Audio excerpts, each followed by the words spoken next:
विठ्ठलाच्या संगे तुका बिघड. बरं का माऊली, पाण्याला शास्त्रीय परिभाषेमध्ये काय म्हणतात? H2O म्हणजे पाणी. पाणी म्हणजे काय? जीवन. विठ्ठल विठ्ठल. दादू ऐक की.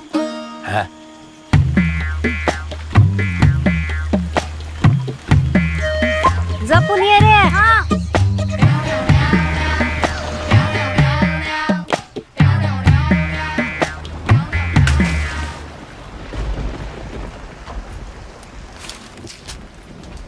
काय देवा, आज पण वय